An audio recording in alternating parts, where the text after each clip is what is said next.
Serial का आ चुका है एक नया प्रोमो, जहां हम सब ने देखा ही है किस तरह से अनुपमा अपने बेटी की जान बचाने के लिए उसे गहरी खाई से निकालती है। आज की कहानी उसी पल से शुरू होने वाली है जहां राही उस खतरनाक गड्ढे के किनारे पे फंसी होती है। वहीं अनुपमा अपनी बेटी राही को बचाने के लिए हर वो मुमकिन कोशिश करती है और रस्सी से ऊपर चढ़ने की कोशिश करती है, लेकिन तभी अचानक वो रस्सी बीच से टूट जाती है क्योंकि अनुपमा और राही दोनों का वजन वो रस्सी सह नहीं पाती है। राही सुरक्षित उस गड्ढे से बाहर तो निकल आती है, लेकिन उसी वक्त अनुपमा उसी गड्ढे में धड़ाम से गिर जाती है। तभी अनुपमा को गिरते हुए राही भी पीछे आने की कोशिश करती है, लेकिन तभी अनुपमा कहती है कि राही तुम ऊपर जाओ बेटा, शायद तुम मुझे इस गड्ढे से बाहर निकाल सकती हो, तुम्हें बाहर निकलना होगा। लेकिन यहाँ पे राही तो पहले झिझकती है, लेकिन फिर निकल जाती है बाहर, और ये सब देखने के बाद देखने वालों का भी दिल दहल जाता है। अनुपमा को ऐसे देखकर राही तो काफी ज्यादा बेचैन हो जाती है, लेकिन राही को ये अच्छे से समझ आता है कि वो बाहर जाने के बाद ही अनुपमा की मदद कर सकती है, अनुपमा को बचा सकती है। लेकिन जैसे ही राही ऊपर जाती है तभी अचानक से बड़ा सा पत्थर वहां पे आता है, और वो जो होल होता है ना, वो होल पूरी तरह से बंद हो जाता है। और ये सब कुछ देखकर राही पूरी तरह से टूट जाती है, तो वही अनुपमा भी काफी डर जाती है। तब अनुपमा मन ही मन सोच लेती है कि शायद जीते जी तो कपाड़िया जी से मैं मिल नहीं सकी, इसलिए अब मरने के बाद ही सही हम दोनों एक हो जाएंगे।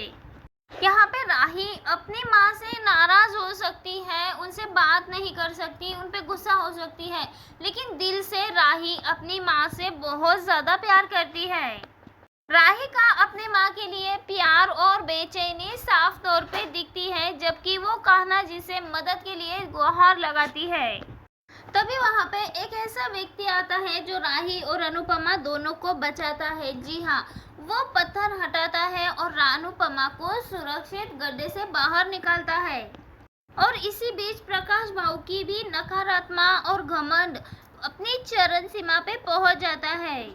प्रकाश भाऊ यहाँ पे जोर जोर से हंसता हुआ नजर आता है, हा हा हा हा करके, और कहता है कि कितने ही आसमान की ओर उंगलियां उठे, लेकिन प्रकाश का उजाला कभी भी कम नहीं होगा। प्रकाश भाऊ और सोनू यहाँ पे जोर जोर से हंसते हुए नजर आते हैं, काफी घमंड से बात करते हुए नजर आते हैं, जैसे कि उनके अंधकार का कभी अंत ही नहीं हो सकता, उनके गलत कामों का कोई पर्दाफाश ही नहीं कर सकता। लेकिन तभी वहाँ पे अनुपमा अपनी लेडीज गैंग के साथ आ जाती है। लेडीज गैंग का गुस्सा, क्रोध और उनकी मातृत्व की शक्ति पूरी तरह से उभर के सामने आ जाती है, और ये सीन दर्शकों को बहुत ज्यादा पसंद आता है।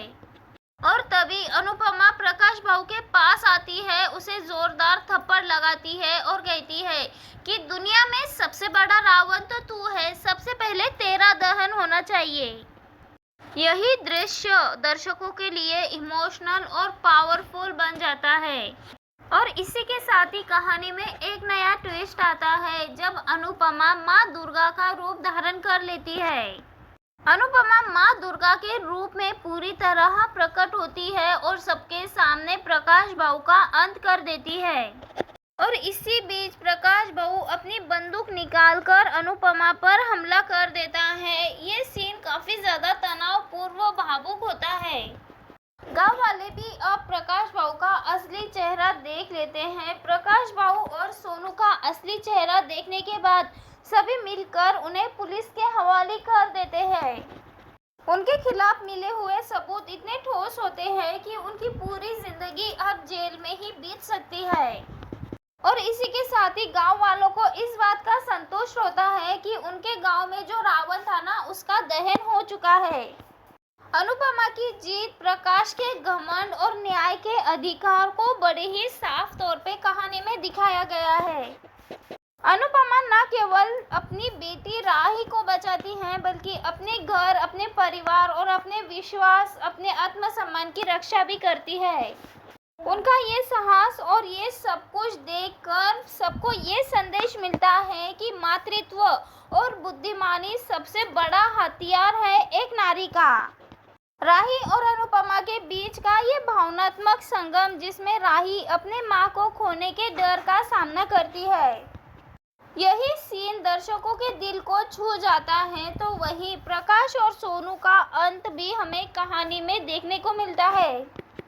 कहानी में हमें देखने को मिलता है आखिरकार बुराई कितनी भी बड़ी और कितनी भी शक्तिशाली क्यों ना हो, अच्छाई के सामने झुक जाती है, उसके सामने उसका पत्ता साफ हो जाता है।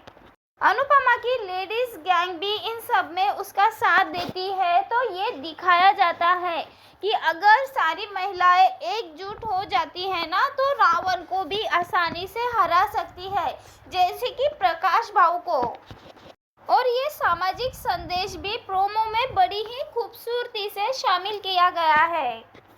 इन पूरी घटनाओं के बीच दिखाया गया है अनुपमा का दुर्गा रूप।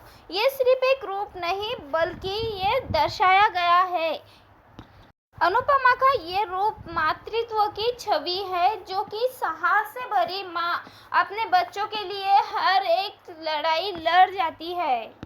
अनुपमा की ये जंग, उनका संघर्ष, ये सब कुछ विजय यात्रा को और भी ज्यादा मजेदार बना देता है। अनुपमा के इस लड़ाई के बाद गांव और घर का माहौल पूरी तरह से बदल चुका था। जो लोग डर और भय में जी रहे थे, उन सभी लोगों को न्याय और सच्चाई का सामना हो जाता है। राही भी अपनी माँ अनुपमा के पास खड़ी होती है और उसके चेहरे पे जीत की खुशी साफ तौर पे दिख रही होती है। यहाँ पे राही देखती है कि उसकी माँ ने न केवल राही और उसकी जान बचाई, बल्कि समाज और बुराई को भी अच्छा खासा करारा चाटा लगाया। राही के आंखों में आंसू थे, लेकिन फिर भी अपनी माँ की जीत की खुशी थी, उसके साहस की खुशी थी। वही दूसरी ओर अनुपमा दुर्गा रूप में खड़ी थी। उसकी शक्ति, साहस, सब कुछ सभी को हिला के रखने वाला था। वही गांव वाले अनुपमा को देखकर शॉक रह गए। उन्होंने पहली बार महसूस किया कि न्याय और मातृत्व की शक्ति अतुलनीय है। अनुपमा और उसके साथ देने वाली सभी औरतों ने यह साबित कर दिया कि सच्चाई आखिर कितनी भी दबाने की कोशिश करे, लेकिन सच्चाई सबके सामने आ ही जाती है। और सच्चाई से बड़ी कोई भी सच नहीं है, कुछ भी नहीं है। गांव में अब बदलाव होना शुरू हो चुका था। लोग एक दूसरे के साथ खड़े होने लगे और महिलाओं ने भी अपने लिए आवाज उठाना सीख लिया था। अनुपमा की लेडीज गैंग अब गांव के लिए एक प्रेरणा बन चुकी थी। उनका ये साहसी कदम न केवल अपने परिवार के लिए बल्कि पूरे गांव की महिलाओं के लिए, पूरे समाज के लिए एक मिसाल बन गया, क्योंकि इन्हीं सबसे महिलाओं ने ये समझ लिया कि अगर सारी औरतें एकजुट हो तो उनको कोई भी हरा नहीं सकता, कुछ भी उनका बिगाड़ नहीं सकता। राही अपनी माँ के साथ अपने आप को बहुत ज़्यादा सुरक्षित महसूस करती है, क्योंकि राही जानती है कि उसकी माँ पूरे परिवार के लिए और राही को बचाने के लिए हर कठिनाइयों से लड़ सकती है, पूरे समाज को बचा सकती है। राही के मन में अपनी माँ के प्रति गर्व और प्यार और भी ज़्यादा बढ़ गया, और तभी राही मन ही मन ठान लेती है कि वो भी अपनी माँ की तरह बनेगी, उसकी परछाई बनेगी और उसी के आदर्शों पे चलेगी। वहीं दूसरी ओर जेल में प्रकाश भाऊ और सोनू अपनी पूरी जिंदगी बिताने के लिए तैयार थे, लेकिन उनके अंदर का अहंकार और बुराई अभी भी खत्म होने का नाम नहीं ले रही है। लेकिन अनुपमा के पास इतने मजबूत सबूत थे कि उनके पास और कोई रास्ता भी नहीं बचा था। और यही सब दर्शकों को यह एहसास दिलाता है कि बुराई की कितनी भी बड़ी ताकत हो, अच्छाई के सामने बिल्कुल टिक नहीं सकती, क्योंकि जो लोग अन्याय और अहिंसा फैलाते हैं उन्हें न्याय की सजा जरूर मिलती है। वही अनुपमा का दुर्गा रूप सिर्फ एक रूप नहीं बल्कि सबके लिए प्रेरणा बन चुका था, जो कि लोगों ने देखा था कि एक औरत जब अपने पे आती है तो बुराई का विनाश कर देती है। वो किसी भी बुराई का सामना कर सकती हैं। उसके अंदर माता रानी की इतनी सारी शक्ति होती है जिससे कि वो किसी भी बुराई का अंत कर सकती है। अनुपमा की मातृत्व की शक्ति ना ही सिर्फ राही की जान बचाती है बल्कि पूरे समाज को बदलाव कराने में भी मदद करती है। इन सब से अनुपमा ने अपना संदेश दिया सभी व्यूअर्स को कि मातृत्व और साहस की शक्ति सबसे बड़ी होती है। वहीं दूसरी ओर राही अब अपने जीवन में अपनी माँ की भूमिका को अच्छे से समझ चुकी थी। राही ये अच्छे से महसूस कर सकती है कि अनुपमा के बगैर उसका जीवन पूरी तरह से अधूरा है और जो भी कुछ अनुपमा ने किया वो सब कुछ उसकी सुरक्षा और भविष्य के लिए था। और तभी राही ठान लेती है कि वो अपनी माँ के आदर्शों के साथ अपना जीवन जिएगी और किसी भी मुसीबत में बिल्कुल भी हार नहीं मानेगी। अनुपमा की ये जंग अब व्यक्तिगत नहीं रही बल्कि समाज और परिवार वालों के लिए भी एक सीख बन गई, जहां लोगों ने देखा एक औरत होकर एक पापी का पर्दाफाश किया तो सभी औरतें अगर एकजुट हो जाए तो क्या कर सकती है। और तभी सभी गांव के लोग एकजुट हो जाते हैं और बुराई के खिलाफ खड़े हो जाते हैं। अंत में ये सब कुछ धीरे धीरे गांव में फैलने लगा। अंत में ये सब कुछ एक कहानी नहीं बल्कि एक प्रेरणा बन गई सबके लिए।